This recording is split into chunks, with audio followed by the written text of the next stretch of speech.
Oi, pessoal! Hoje eu vim falar com vocês sobre o livro de contos Olhos d'Água, da Conceição Evaristo. Estamos diante de um livro premiado. Esse livro acabou recebendo o Prêmio Jabuti em 2015. É uma coletânea de contos, de 15 contos reunidos em 2014. Todos são da Conceição Evaristo. E a Conceição Evaristo, gente, é uma mulher e é negra. Então, nós teremos aqui diversas temáticas, sempre buscando a representatividade. Então, teremos violência, teremos racismo, problemas existenciais, problemas sociais. Teremos histórias que dizem o que tantos não querem dizer. Isso é o que os estudiosos dizem sobre o livro de contos da Conceição Evaristo. Nós vamos ver que a maioria dos contos tem como protagonista mulheres, alguns também serão homens, os protagonistas, mas a maioria é mulher e afrodescendente. Homens e mulheres afrodescendentes marginalizados pela sociedade. Em todos os contos a gente vai acompanhar a marginalização dessas pessoas. A Conceição Evaristo viveu numa favela em Minas Gerais e muito do que ela vai trazer aqui ela acompanhou de perto em seu dia a dia. O livro é bastante conhecido por sua linguagem poética, mas nós teremos também alguns trechos com palavras de baixo calão se misturando aí à poesia do discurso da Conceição Evaristo. Vamos conhecer um pouquinho do que temos aqui? O primeiro conto é o que dá título ao livro. O primeiro conto, então, também se chama Olhos d'Água. E aqui nós temos um narrador em primeira pessoa, logo descobrimos que se trata de uma mulher, a primeira de 7 filhas, que nos diz que em uma noite há anos, olha, então ela vai fazer aqui um flashback. Ela acordou bruscamente e com uma estranha pergunta que será repetida em vários momentos do conto. De que cor eram os olhos de sua mãe? Então, de que cor eram os olhos de minha mãe? É uma pergunta que vai ser repetida em vários momentos. Ela acordou então com essa pergunta, demorou um pouquinho para reconhecer o quarto da nova casa em que morava e como tinha chegado até ali, como tinha sido a trajetória dela até ali. Há até um tom acusativo quando ela repete a pergunta de que cor eram os olhos de sua mãe, porque como assim? Como que ela não sabia a cor dos olhos de sua mãe? A gente está num ambiente predominantemente feminino, né? Já que ela é a primeira de 7 filhas. Por ser, inclusive, a primeira de 7 filhas, ela cresceu muito rápido, teve que se virar sozinha e assim, ela sabia ler a mãe, ela sabia decifrar a mãe. Sempre, né, ao olhar, sabia o que a mãe estava pensando, sentindo, mas não conseguia se lembrar da cor dos olhos da mãe. Se lembrava de outros detalhes, como que? Como a unha encravada, a verruga, algumas histórias que ela contava. Inclusive, a mãe tinha nascido no interior de Minas e muitas de suas histórias eram parecidas com as histórias da narradora, se confundiam ali com as histórias da narradora. E fica claro também que ela passou fome na infância. E enquanto as filhas tinham fome, era que a mãe dela mais brincava. Lógico, né? Para distrair, para fazer com que elas esquecessem da fome. Aí ela se lembra também dos dias de chuva, de sua mãe rezando a Santa Bárbara com medo de que o barraco desabasse. Então elas viviam, né? Já que é um flashback, elas viviam em um barraco Com medo de que o barraco desabasse sobre elas durante a chuva, sua mãe chorava, chorava, chorava. E ela diz que os olhos de sua mãe se confundiam com os olhos da natureza. Choravam e chovia. Aí ela refaz a pergunta de que cor eram os olhos de sua mãe. E ela nos conta então que estava fora de sua cidade natal há muitos anos, há anos. Ela tinha saído em busca de uma vida melhor. Sua mãe e suas irmãs tinham ficado para trás. Lógico que ela nunca tinha esquecido a importância dessas mulheres em sua vida, mas tinham ficado para trás. Bom, ela entoa cantos de louvor às suas ancestrais desde a África, as Yalás, e com a dúvida sobre a cor dos olhos da mãe, ela deixa tudo no dia seguinte e volta à cidade natal. Após longos dias de viagem, então ela decide voltar à cidade natal e viaja, né, que é demorado. Após longos dias de viagem, ela encontra sua mãe, reencontra sua mãe, depois de anos. E quando observa seus olhos, vê lágrimas e mais lágrimas de felicidade. A cor dos olhos de sua mãe, gente, então, era cor de olhos d'água, água da mamãe Oxum. Aí ela abraça a mãe, encosta o rosto no rosto dela, pede proteção. Hoje, sem o flashback, né, no tempo atual, ela faz uma brincadeira com a filha sobre a cor dos olhos. Tenta descobrir a cor dos olhos da filha, faz a brincadeira em que os olhos de uma se tornam os espelhos dos olhos de outra. E em uma dessas vezes, sussurrando, sua filha falou: "Mãe, qual é a cor tão úmida de seus olhos?" E essa frase encerra o conto. Então, o que a gente nota? Que a filha também não consegue ver a cor dos olhos da mãe. A narradora consegue então trazer nos olhos dela tudo que a mãe trazia. E é pelos olhos, afinal, né? Os olhos são a janela da alma. É pelos olhos que a gente conhece alguém de verdade. O segundo conto, Ana da Venga, começa com batidas na porta. A gente tá com o narrador em terceira pessoa agora, quase meia-noite, o coração de Ana aflito, não se apaziguava. De repente, todos os homens entraram, menos os seus. As mulheres ouvem o barulho lá no barraco da Ana e foram até lá também. No entanto, nada do homem dela chegar. A gente vê aqui uma superstição do toque que ela tinha ouvido, que ela diz que toque, prenúncio de samba, o toque de macumba, dizia que estava tudo bem. E todos ali, normal, e ela preocupada por onde andava seu homem, onde estava da Venga, por que ele não estava ali. Então, olha, o nome da nossa protagonista é Ana da Venga, então ela usa o nome de seu homem junto ao dela. E ali no barraco onde ela e o da Venga viviam, era como se fosse uma espécie de quartel-general. Ele que era o chefe do grupo, quando ele a levou até lá, os homens pensaram em abandoná-lo, mas acabaram não fazendo isso. O da Venga explicou que a Ana não se meteria nos assuntos deles e também deixa claro que ninguém deveria se meter com ela não, para não morrer. E aos poucos a Ana foi virando uma espécie de irmã para esses homens.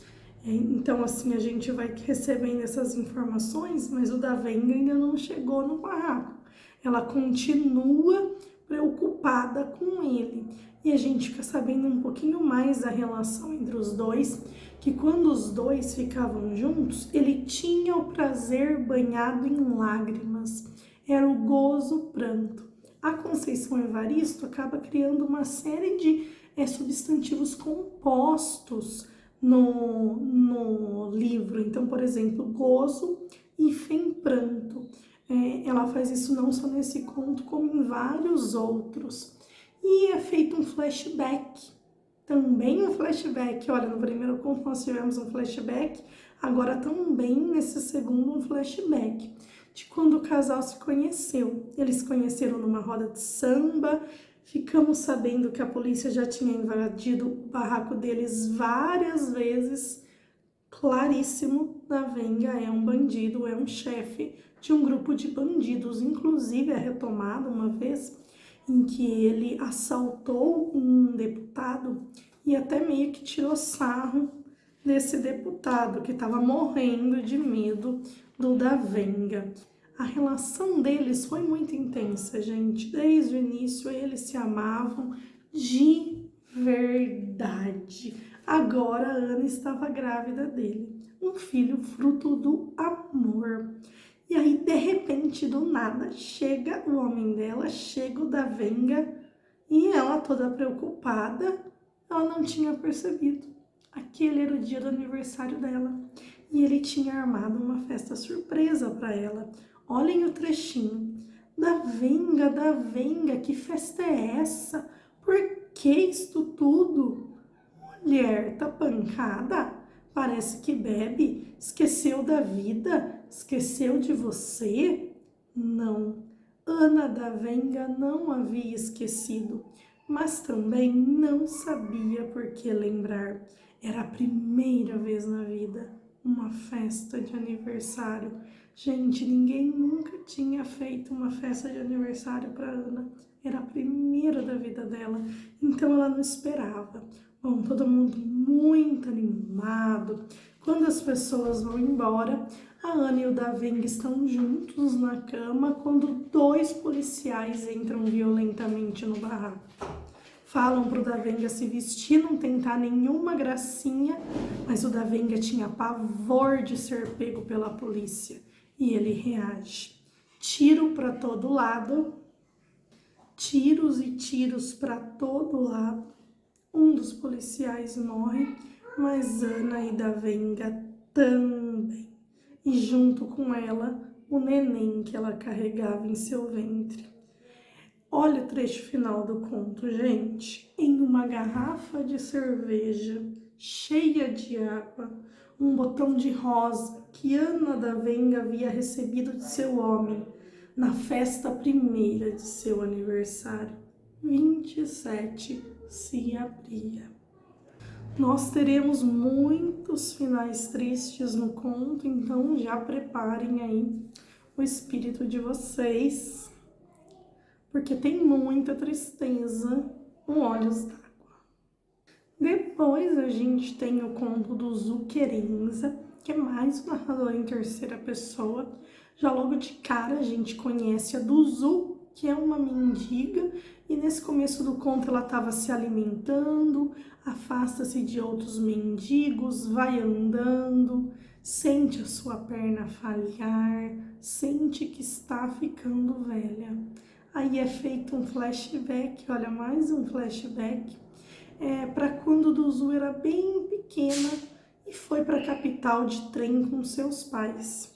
O seu pai era um pescador, sonhava com outro ofício, sonhava também com uma vida melhor para sua filha.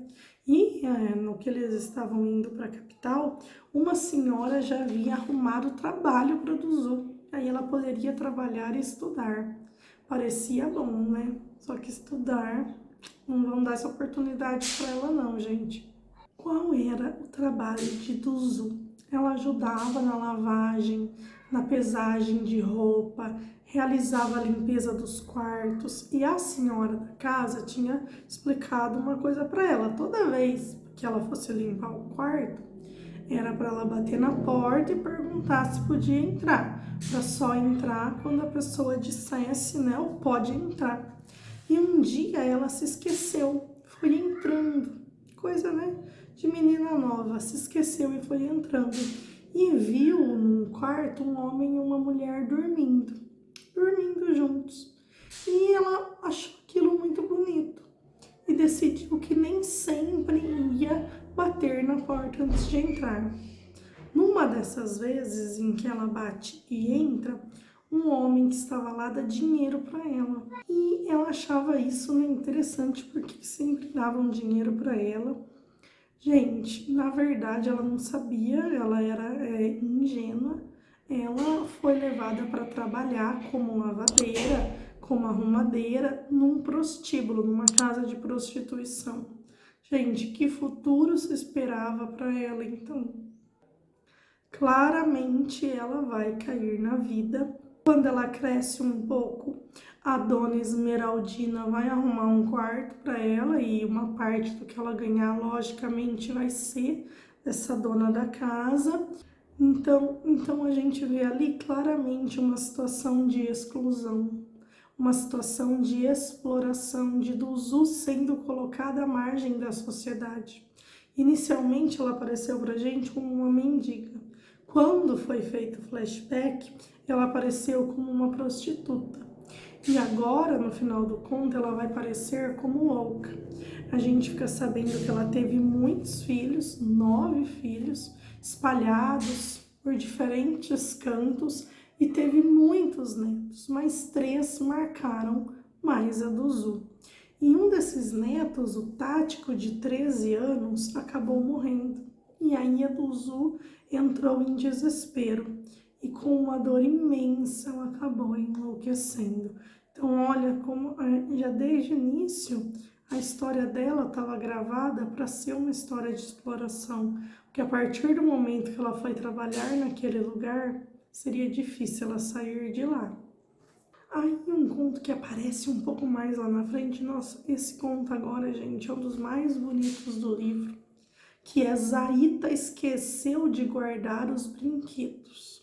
A gente tá na favela de novo, narrador em terceira pessoa, e a gente conhece a Zaita, que é uma criança, e ela tá desesperada procurando a sua figurinha favorita, e essa figurinha retratava uma garotinha que carregava uma braçada de flores.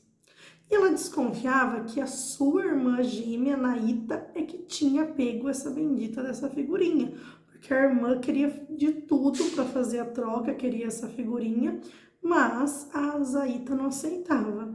Aí ela pensa em falar para a mãe, né, que a figurinha sumiu, mas pensa que é melhor não, porque a mãe ia ficar brava e acabar rasgando as figurinhas. A mãe dela parece como alguém aqui muito brava, inclusive odiava quando os brinquedos ficavam bagunçados, e a Zaita meio que espalha os brinquedos para tentar encontrar essa figurinha. A mãe das duas se chamava Benícia e essa Benícia tinha outros 2 filhos homens bem mais velhos, sendo que um deles estava no exército, o outro, infelizmente, no tráfico. A mãe não aceitava isso, não aceitava nenhum dinheiro que seu filho queria dar para ela. O fato é que esse irmão da Zaita, gente, estava cansado de ver pobre honesto se matando de trabalhar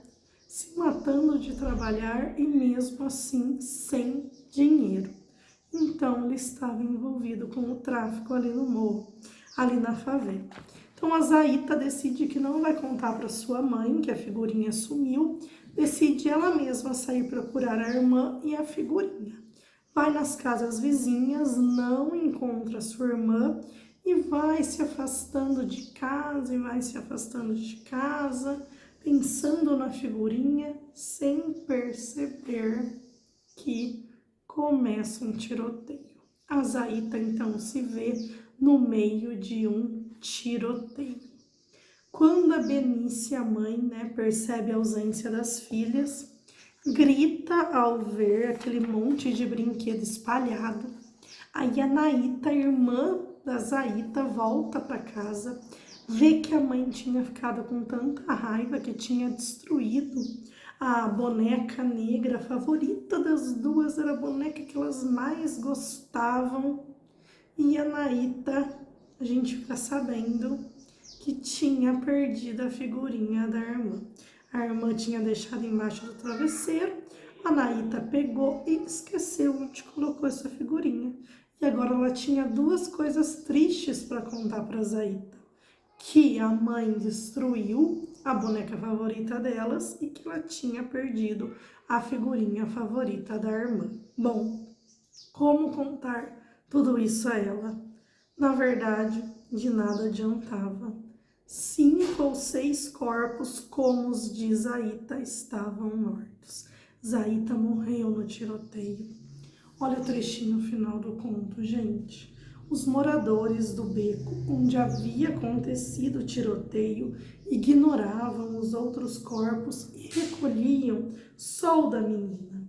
Naíta demorou um pouco para entender o que havia acontecido e assim que se aproximou da irmã, gritou entre o desespero, a dor, o espanto e o medo: Zaita, você esqueceu de guardar os brinquedos. E a irmã estava lá morta. Temos um outro conto em que o protagonista também é uma criança, só que um menino, que é o conto Lumbiá. A gente aqui também tem narrador em terceira pessoa. E a gente vê que o Lumbiá vivia vendendo coisas na rua, amendoim, chicletes, as vendas não andavam boas. O que ele gostava mesmo de vender, e tinha até técnicas para isso, sabia como convencer as pessoas a comprar, era flores. Ele costumava vender com seu colega Gunga, mas a sua mãe não gostava desse tipo de mercadoria. Por quê? Porque no dia seguinte o que não foi vendido estaria murcho, então era desperdício na certa, era prejuízo na certa. E tinha uma ocasião em que o menino ficava encantado. Essa ocasião era o Natal. Mas não pensem que era por causa de Papai Noel ou luzinhas, não. O que ele gostava mesmo era de ver os presépios que tinham o Deus Menino, tinham a imagem do Deus Menino, e ele via todos os presépios da cidade. Até que em um ano correu a notícia de que uma tradicional loja ia montar o presépio mais bonito da cidade, só que seria no interior da loja, seria dentro da loja.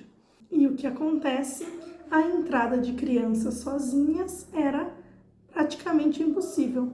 Elas só podiam ir acompanhada dos pais.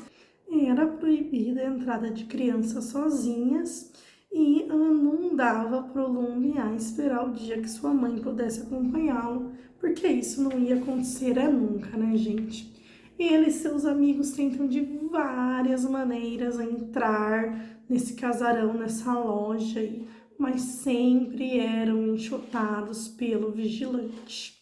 Até que no dia 23 de dezembro, quase 6 da tarde, muito frio, chovendo, o Lumbiá molhado, quando ele olha, não vê ninguém na entrada da loja. Ele pensa, é agora.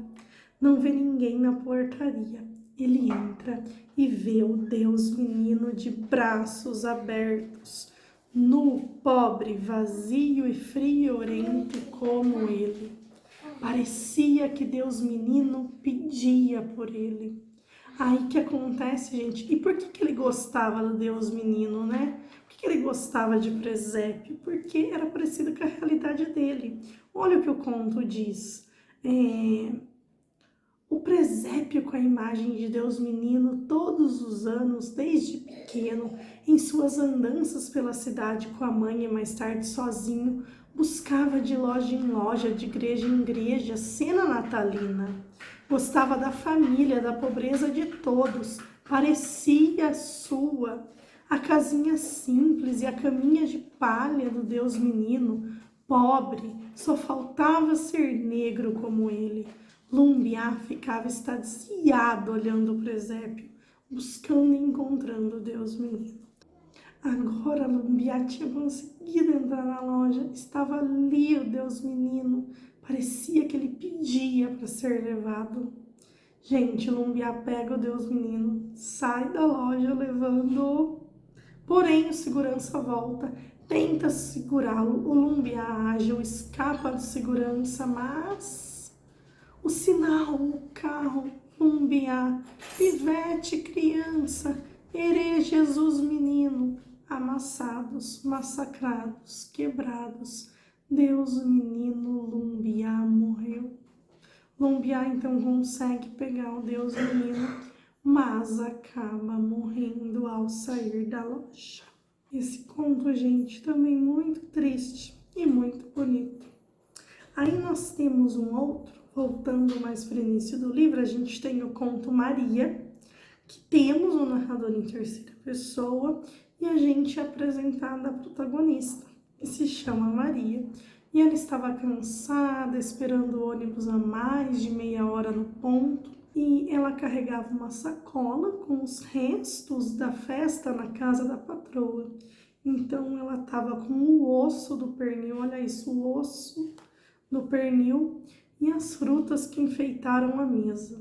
Ela tinha recebido uma gorjeta também, e ela pensa que essa gorjeta ajudaria a comprar xarope pro filho dela, e aquele remedinho de desentupir nariz, na verdade, seus 2 filhos menores estavam muito gripados.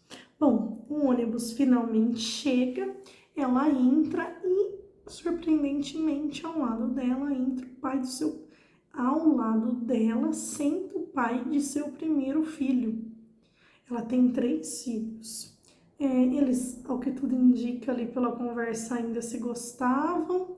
O homem pergunta do menino, que já tinha 11 anos, eles conversam um pouco.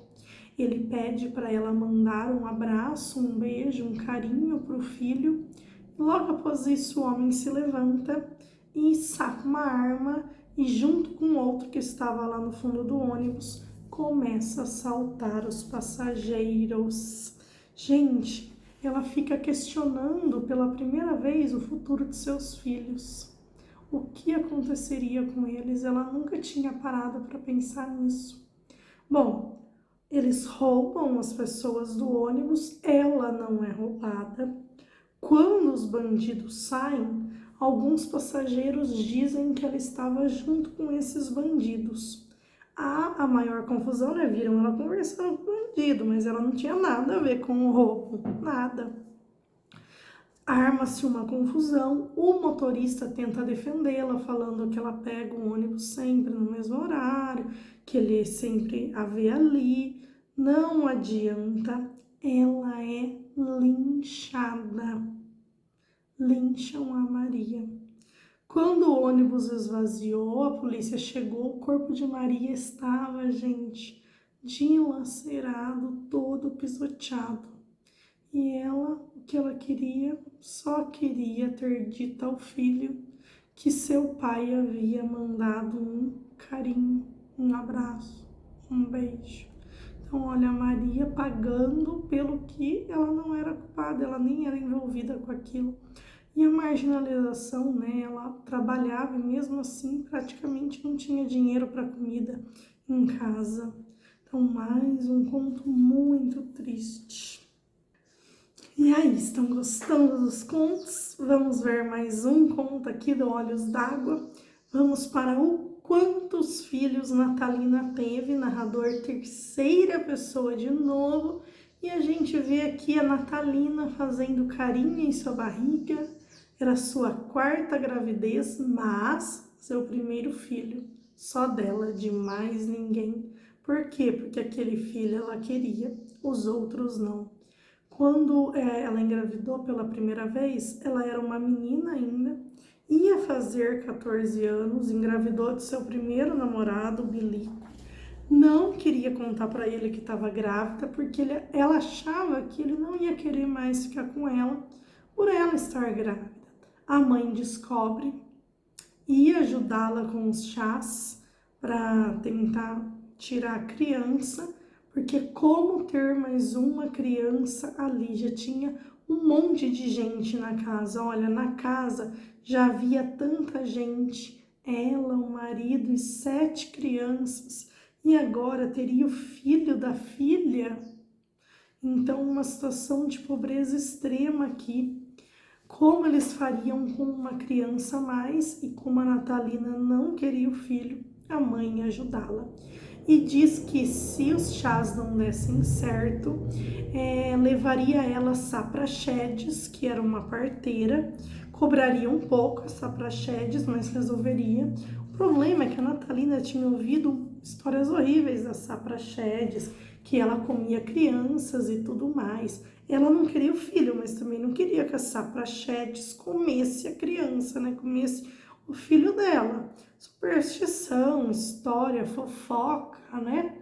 E ela pensa, nossa, minha mãe deve estar com muita raiva de mim para querer me levar nessa mulher.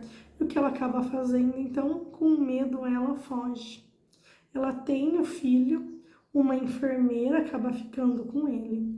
Na segunda gravidez também é uma gravidez indesejada, só que dessa vez o namorado dela, o Tonho, queria, ficou feliz com a gravidez, queria formar uma família com ela, achava que esse era o sonho de qualquer mulher, mas não era o sonho dela. O Tonho volta para sua terra com o neném rejeitado pela mãe, que a Natalina não queria a criança. Então, primeira gravidez ela não quis, ficou com a enfermeira. Segunda gravidez ficou com o Tonho, ela não tinha ficado com as crianças. Na terceira gravidez foi a pedido da sua patroa, que não conseguia engravidar. Ela engravidou então do marido da patroa, tudo combinado. Passou muito mal. E a patroa lá querendo a criança, né? Fica com a criança.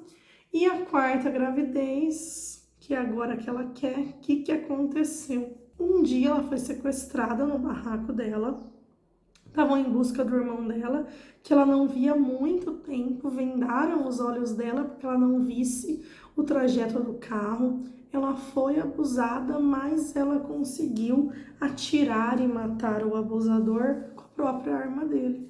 Quando ele se distraiu, ela conseguiu pegar a arma dele e matá-lo. Aí ela fugiu para não ser encontrada, ela fugiu de novo, agora para não ser encontrada. E o que aconteceu? Ela acabou ficando grávida desse cara. Só que agora era uma criança só dela. Ela estava ansiosa por esse filho que fora concebido nos frágeis limites da vida e da morte. Então ela estava feliz com essa gravidez, considerando o filho dela de verdade, o filho que ela de fato queria. Num outro conto, que não temos um final triste, né? Chega um pouco de final triste. O Cooper de Cida, narrador em terceira pessoa de novo, sol nascendo, praia de Copacabana, a Cida fazia o seu Cooper, era uma desportista natural, corria o tempo todo e ela corria não só literalmente, como de modo figurado também, porque ela corria de correr mesmo, esporte, corrida, e ela corria no seu dia a dia para resolver as coisas, sempre com pressa, né? Nunca tinha tempo para nada. E o narrador nos conta que desde cedo ela trouxe na alma dela, desde que ela vivia numa cidadezinha calma, sua cidade natal, ela trazia esse sentimento de urgência, que ela nunca teve tempo de prestar atenção nas coisas, sempre correndo, que ela corria contra ela própria. Mas naquela manhã, especialmente, ela foi tomada por um desejo de querer parar, diminuiu seus passos e viu pela primeira vez o mar. Ela estava ali então na praia de Copacabana, ela diminui os passos, olha o mar, sente o desejo de tirar os tênis, coloca os pés na areia, fica contemplando o mar. Aí ela vê também um nadador em plena terça-feira, 6h55 da manhã, brincando tranquilamente no mar. Só podia ser rico. Ela pensa quem ficaria tranquilo daquele jeito, naquele horário, durante a semana. Sem perceber, ela acaba se atrasando. Ela ia para o trabalho com o Pedro, que passava a buscá-la. E quando ela chega à casa dela, ele estava desesperado, preocupado se ela tinha sido assaltada, o que tinha acontecido com ela, desesperado mesmo. E ela disse que não tinha acontecido nada. Ela só se distraíra, esquecera das horas e que naquele dia não ia trabalhar, que ela queria parar um pouco, não fazer nada de nada, ia dar um tempo para ela. Ela fala bem baixinho, então ela precisava de um tempo para si mesma, ela precisava de um tempo para ela mesma. Gente, trabalhei aqui com vocês 8 contos do livro Olhos d'Água. Tem outros livros da Unicamp de outros vestibulares analisados aqui no canal. Então inscrevam-se para não perderem nenhuma dica de leitura, análise de vestibular ou dica de redação. Espero que tenham gostado. Beijos e até a próxima. Tchau!